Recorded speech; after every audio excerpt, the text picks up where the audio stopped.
वो एक कहावत है ना कि पूत के पैर पालने में दिख जाते हैं। वहीं आगे ये दिखाते हैं कि अलेक्जेंडर के पिता उसे महान योद्धाओं और पौराणिक कथाओं के बारे में बताते हैं। वो उसे अकलीस के बारे में बताते हैं, प्रोमेथियस के बारे में बताते हैं, इडिपस की कहानी सुनाते हैं। सिकंदर बोलता है कि एक दिन मेरी तस्वीर भी इन्हीं लोगों की तरह दीवार पे होगी।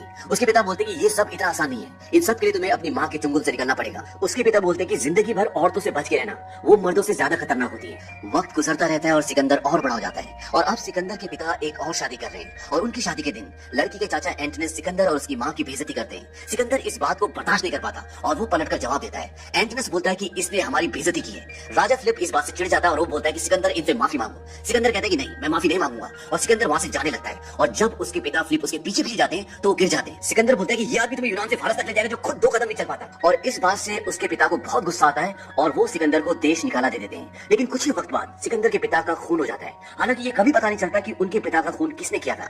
कुछ लोग कहते हैं कि सिकंदर की माँ ने उनका खून करवाया था और कुछ लोग कुछ और बातें। ऐसी कई कहानियां उनके खून के पीछे। और उनका खून होने के बाद सिकंदर को 20 साल की उम्र में मैसेडोनिया का राजा बना दिया जाता है। राजा बनने के बाद सिकंदर ने पहले अपने आसपास के राज्यों को अपने कब्जे में लिया और उसके बाद 40,000 की फौज के साथ एशिया पर कूच किया और एक के बाद एक कई राज्यों को अपने कब्जे में करता चला गया और धीरे धीरे पूरा पश्चिमी एशिया और दक्षिणी मिस्र अलेक्जेंडर के कब्जे में आ गया। इसके बाद उनकी एक बहुत बड़ी जंग फारस से हुई जो कि बेबीलोन के पास हुई थी, क्योंकि सिकंदर के पास मात्र 40,000 की फौज थी और फारस के पास 2.5 लाख से भी ज्यादा। लेकिन सिकंदर डरता नहीं है, वो इस पूरे युद्ध का प्लान खुद ही बनाता है और अंत में इस युद्ध में सिकंदर की जीत होती है। लेकिन वहां का राजा डरायस भाग जाता है। सिकंदर बोलता है कि जब तक वो जिंदा है तब तक एशिया का राजा उसी को माना जाएगा और मैं सिर्फ नाम का राजा। सिकंदर के अंदर एक और खास बात थी, वो जिस भी युद्ध को जीतता था, जिस भी राज्य को जीतता था, वो वहां के लोगों के साथ बड़ी नरमी से पेश आता था और उनसे उनके अधिकार कभी नहीं छीनता और इसीलिए लोग उससे बहुत प्यार भी करते थे। बेबीलोन आकर भी सिकंदर ने ऐसा ही किया और अब सिकंदर का नया घर बेबीलोन था। लेकिन अभी भी वो किसी भी कीमत पर राजा डरायस को मारना चाहता था और इसके लिए उसने उसका दूर दूर तक पीछा किया,